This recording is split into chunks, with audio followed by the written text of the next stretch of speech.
దీనికి సంబంధించి మరిన్ని వివరాలు మా ప్రతినిధి అక్కడ నల్గొండలో ఉన్నాడు. నిన్న నల్గొండ రాత్రి 1-2 అయింది మేము వచ్చేసరికి. అయితే ఇక్కడ నల్గొండలో మా ప్రతినిధి మేనం శ్యామ్ ఉన్నాడు. మేనం శ్యామ్ అక్కడ నుంచి పూర్తి వివరాలు అందిస్తాడు. అక్కడ జరుగుతున్నటువంటి ఇప్పుడు కూడా జరుగుతున్నటువంటి పరిస్థితిని కూడా అందించేటువంటి ప్రయత్నం చేస్తాడు. శ్యామ్ చెప్పు.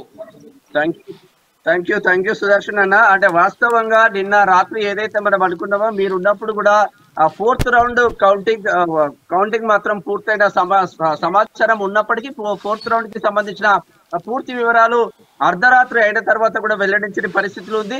సరే, మొదటి ప్రాధాన్యత ఓటుతో ఫలితం తేలని పక్షంలో రెండవ ప్రాధాన్యత ఓటుకు వెళ్లాల్సిందే ఎవరైనా. రెండవ ప్రాధాన్యత ఓటు మాత్రం చాలా చాలా డిలే అయిందని చెప్పుకోవచ్చు. ఇప్పటి వరకు అంటే నిన్న రాత్రి 9 గంటలకు శురువవుతుందన్న రెండో ప్రాధాన్యత ఓటు వాస్తవ ఎన్నిక కౌంటింగ్ మాత్రం శురువైంది. కాకపోతే 52 మంది అభ్యర్థులు ఉండడం, ఆ ఎన్నికల రిటర్నింగ్ అధికారి చేత ఆ ప్రక్రియ కొనసాగుతూ ఉంటది కాబట్టి తను ఉన్నప్పుడు ఆ ప్రక్రియ కొనసాగుతుంది కాబట్టి ఇప్పటి వరకు స్టిల్ ఇప్పటి వరకు అందిన సమాచారం 8:43 అవుతుంది. 24 మంది అభ్యర్థుల ఎలిమినేషన్ మాత్రం కొనసాగింది. ఇప్పటికీ ఈ 24 మంది అభ్యర్థులు అంటే కింది నుంచి 52వ స్థానం ఎవరికైతే లీస్ట్ ఓట్లు వస్తాయో వాళ్ళ ఎలిమినేషన్ మాత్రం కొనసాగుతుందని చెప్పుకోవచ్చు. 24 మంది 52 పూర్తిగా 52 మంది ఎమ్మెల్సీ ఎన్నికల బరిలో ఉన్నప్పటికీ 24 మంది అభ్యర్థుల ఎలిమినేషన్ మాత్రం కొనసాగిందని చెప్పుకోవచ్చు. ఈ 24 మంది సంబంధించింది ఎవరికి రెండో ప్రాధాన్యత ఓటు వస్తే వాళ్లకు యాడ్ చేస్తారు. కాంగ్రెస్ అభ్యర్థి తిన్మార్ మల్లాడికి వస్తే తిన్మార్ మల్లాడికి యాడ్ చేస్తారు.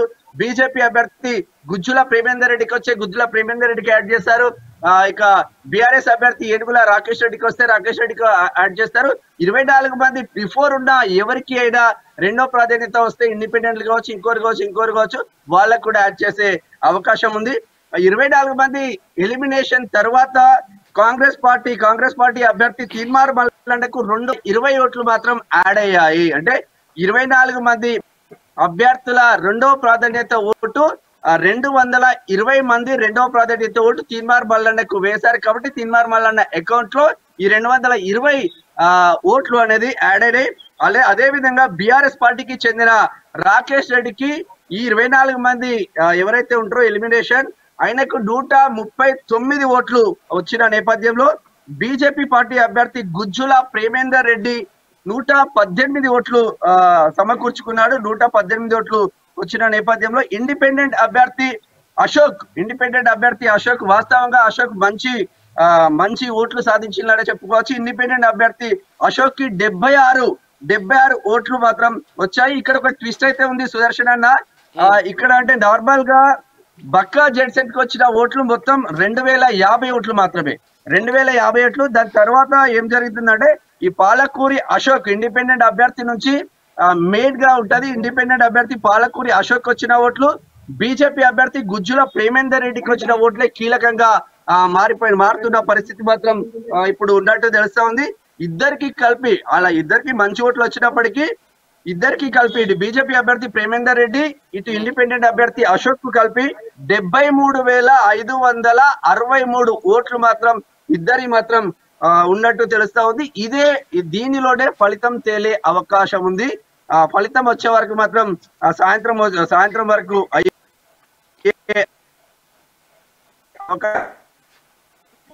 కాబట్టి 27వ ఎలిమినేషన్ నుంచి కొనసాగుతుంది. అంటే మనం మొదటి నుంచి చెప్పుకున్నట్టయితే మొదటి రౌండ్ కావచ్చు, రెండో రౌండ్ కావచ్చు, మూడో రౌండ్ కావచ్చు, నాలుగో రౌండ్ కావచ్చు, నిన్న మొదటి 4 రౌండ్ల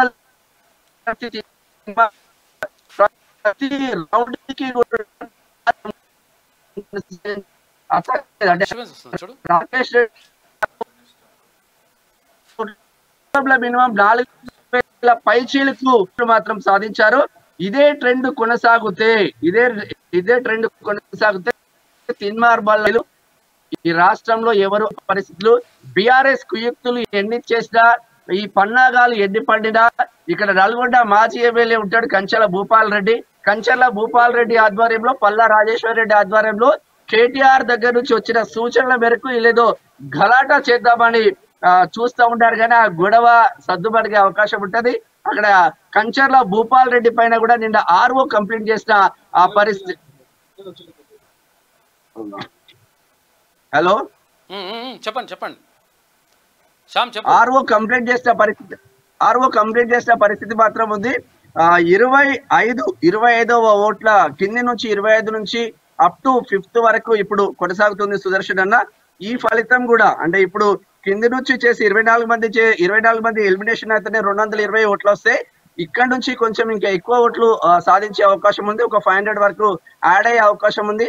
దాని తర్వాత ఇక్కడ పాలకూరి అశోక్ ఇండిపెండెంట్ అభ్యర్థి, బీజేపీ అభ్యర్థి గుజ్జుల ప్రేమేందర్ రెడ్డి ఓట్లు కీలకంగా మారతాయి. ఈ పాలకూరి అశోక్ కి సంబంధించిన ఓట్లు ఏదైతే ఉంటుందో దానిలో మినిమం 60 నుంచి 70% సెకండ్ ప్రాధాన్యత అంటే రెండవ ప్రాధాన్యత ఓట్లు తిన్మార్ మండలకు వచ్చే అవకాశాలు ఉన్నాయి. ఇక బీఆర్టీకి సంబంధించింది అయితే మెయిన్ టార్గెట్ ఏంటంటే బీజేపీ.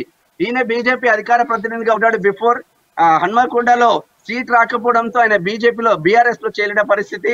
బీఆర్ఎస్ ను పొట్టు తిట్టి మళ్ళా అదే బీఆర్ఎస్ లో చేరిండు ఏడుగుల రాకేష్ రెడ్డి.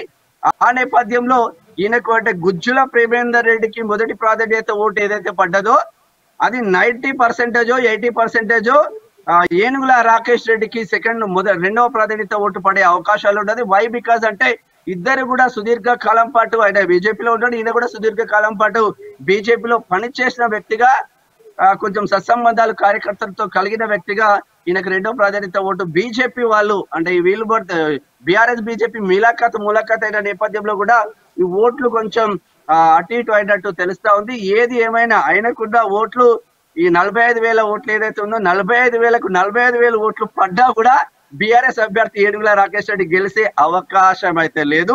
కాంగ్రెస్ పార్టీ తరఫున పోటీ చేస్తున్న తీన్మార్ మల్లన్న కాన్ఫిడెంట్ గా ఉన్నారు. ఈ కాన్ఫిడెంట్ ని ఎలా దెబ్బ కొట్టాలి, ఈ ఎలక్షన్ల ఫలితాలను ఏదో గోల్మాల్ గోవిందం చేసి కాంగ్రెస్ పార్టీ గెలిచిందని క్రియేట్ చేసి తనకున్న ఆ పెంపుడు ఛానల్ ఏదైతే ఉంటుందో నెలకు డబ్బులు పెట్టుకొని యూట్యూబ్ ఛానల్ రన్ చేసి ఆ ఛానల్ ఏదైతే ఉంటుందో దాంట్లో ప్రచారాలు చేసి గ్లోబల్ ప్రచారాలు చేసి ఈ తతంగం అంతా పూర్తి చేసే కార్యక్రమంలో బిజీగా ఉన్నారు. బట్ వాళ్ళ పప్పులు ఉడకట్లేదు. తీన్మార్ మల్లన్న 1000% గెలవబోతున్నాడు. ఇక్కడ స్థానికంగా కౌంటింగ్ సెంటర్ నుంచి అందుతున్న సమాచారం అనేది పూర్తి సమాచారం. Thank you Shyam.